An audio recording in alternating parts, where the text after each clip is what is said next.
So maybe all the solo introvert travelers out there are hiding in their cave, much like this one.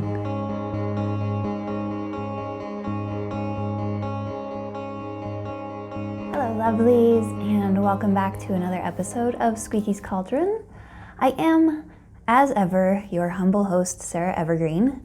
Thank you for joining me. Today, I'm going to be talking about my top 10 tips for traveling solo as an introvert. Before we dive in, if this channel is resonating with you at all, if you're finding some help or hope or comfort from it, or inspiration, or even just entertainment, I would like to invite you to subscribe to the channel, like this video, leave a comment. Tell me where you are. Tell me what kinds of things you're navigating with travel or with spirituality. I would love to address those on upcoming episodes. It really does help. I don't know about rankings or any of that, but it helps me to know that you're out there listening, that I'm touching someone with my words and with the information that I'm presenting. Our topic today, traveling as an introvert. I have gone on a few solo, I wanted to say missions, but they're not missions, at least not in the religious sense. I've gone on quite a few solo trips, long-term solo trips, and that's really where I find the meat of my travel and my internal exploration and transformation process is in traveling by myself. As an introvert, I have a harder time talking to people. I need a lot of time by myself. Any introverts out there who are watching this, which I assume is probably most of you, you know how this goes. Like, being out there in the big world, exposed to people, can be incredibly draining, frustrating, boring at many junctures, and just really, it can take a lot out of you and make existing really more difficult. One thing I have seen in my travels is that a lot of people just don't understand it. I don't know if this is because fewer introverts travel or travel solo, or I don't know. Let me know like where you're at on this whole spectrum and with travel and everything. I'm very curious. I've met a couple of introverts during my travels, but primarily it seems to be people who are happy to go out and socialize and be on, which is great, because then that means that I have people to talk to. So maybe all the solo introvert travelers out there are hiding in their cave, much like this one. But I'm here to tell you the top 10 things that I have discovered for myself that help. Because when you're traveling, one of the things that you are forced to do is interact with people who are hosting our Airbnbs or who run the hotels, people in restaurants, people in transportation systems. We have to figure out how to navigate a new city, how the customs work. All of that can be destabilizing, which is good in a lot of ways. It's really powerful to have your structure destabilized so that you can look more closely at what that structure is and how it's serving you or how it's not serving you, and to build things up in a new way with new perspectives. And it can be very tiring, absolutely exhausting. So as introverts, we have to be able to navigate that, because it's part of the process. It comes along with the territory. We have to navigate that with our own internal needs for solitude and quiet and safety and contemplation. And hopefully these tips will help you do that in a way that feels good. My very first tip, and this goes, I think, across the board, whether you're introvert or not, is to go slow. Go really, really slow. And I know that this might seem, now I know for some people this tip might not feel applicable. You might get a week or two of vacation off a year, and that's the only time that you have to go traveling. If that's the case, pick one place and just spend that entire week in that one place. My bigger recommendation though, with going slow, and I can go into this in another video, is to formulate your life in such a way that that's not the structure that you're operating with anymore. And there are many, many, many ways to do this. So go slow. And what I mean when I say go slow is to take like a month in a place, at least. Longer, ideally. I'm here for a month. I'm going to Bulgaria in a couple of weeks, and I'll be there for 40 days. And when I started my trip to Europe, I was staying in places for 5 days, 8 days, 9 days, 3 days, 2 days. I cannot tell you how exhausted I was and how just kind of frenetic I felt. I wasn't getting a lot of work done in most of those places, and really taxing my nervous system a lot, because travel days are stressful, like super stressful. Minimizing those travel days and maximizing the amount of time that I can take to just settle into a place definitely helps calm down my nervous system. It helps me get focused on the things that I want to accomplish, and it helps me to get to know a place better so that I have some semblance of home feeling, which is something that is really, really easy to lose when traveling, especially when traveling long term. And I think cultivating that home feeling in as many ways as we can be very helpful for our root chakra when we're traveling. This helps you avoid burnout, and it also saves a ton of money over the long term. If I was jumping from place to place, say using Airbnbs, which is what I've been using primarily while I'm in Turkey, a lot of Airbnbs have a discount for weekly and monthly rates. Like the monthly discount is pretty significant in a lot of cases.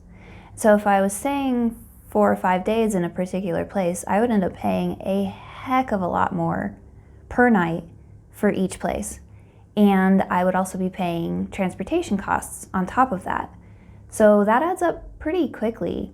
If I can take a bus and get to my cave in Cappadocia and do that once, and then once again when I leave, that offers up a whole lot of space in finances so that I can do other things with those finances. Instead of paying 80 or 100 lira for a bus ticket to get to the next town, I can take that and have a nice dinner, or go on some kind of excursion, or buy art supplies like I did yesterday in preparation for Inktober, because I didn't have enough already, obviously. So yeah, that's tip number 1, go slow. Tip number 2, adopt the mindset of, this is not the last time I'll be here. This is so important. If you go into a place thinking, this is the only chance that I get, this is the only chance I get, you immediately start out with a scarcity mindset. And that is going to bring so much tension, so much pressure to the time that you have in this place. And it's gonna sap joy. It's gonna take a lot of the fun and the calm that can be achieved by going to another place and leaving behind, the daily grind, the daily worries. When you're so hyper-focused on, I have to do this, I have to do this, I have to do this, because I'm never gonna get a chance to do any of these things again. And no, it's unnecessary. Putting yourself into the mindset of, this is not the last time I'll be here, is very spacious. It's very expansive. It allows for the possibility, probability even, that you have more opportunity to go and do and see and be and experience things than, this is the only chance I get. And when we operate from a place of, this is not the last time I'll be here, then we can focus more on what we really want to do while we're there, while we're in a particular place, and not feel like we have to rush. If this is not the last time I'll be in Cappadocia, for example, there's a lot of different things to do here. There are lots of hikes, there's the balloons, there's ATV rides, which sounds super fun to me. There are so many churches. There's a couple of underground cities. There's just tons of stuff to do. And yeah, I'm here for a month, and I could really push myself to do all of them. Absolutely. And that would stress me the hell out. If I'm taking the mindset, this is not the last time I'll be here, then I can pick a few things that really resonate with me. I did this in Athens. I was there for 5 days. And Athens has tons of historical stuff, and it's got like temples and all this. And I did buy one of the big tourist tickets that gave me access to a bunch of different sites. And I went to two. I went to 2 sites, 3, because one was in between one and the other. I went to the Athena temple, which I can't remember the official name for it right now. I went to one of the baths, and I went to Kerameikos, which was my very first video. I did those things for very specific reasons. I went to the Athena temple because I have a soft spot in my heart for Athena, both the goddess and the little girl that I know, and if she's watching, I love you. And I went to Kerameikos because I love cemeteries. And I also went to the first cemetery of Athens for the same reason. I don't know if I'll ever go back to Athens. I wasn't super fond of the city, but from the perspective of this is not the last time I'll be here, or this is not the last time I have to be here, I can shed all of this, oh wait, but I have to go to the library, I have to go here and here and here, and I have to do this and that and the other thing, and just let it go and go to the things that I really want to do. And I urge you to do this, to really triage all of what a particular place has to offer, and pick like 1 or 2 things that you really want to do while you're there, like really want to do, and then make those a priority. And around those things, you can build in rest, you can build in exploration to allow things that you can't find in a guidebook or online to present themselves to you. You can allow yourself to go with the flow and see what comes up, and really get a flavor of the city, discover a tiny little restaurant or a little cafe that's super sweet, which you wouldn't have been able to do if you said, okay, 8 o'clock we're going here, 9:15 we go here, 10:30 here. You don't need to do that. Just let it come. Pick a couple of tent poles. This is how I frame it, is I have tent poles, and everything that's between those 2 tent poles, the tent can just kind of drape softly, and they're things that I discover, like the flow of tent fabric. There's my brilliant metaphor for you.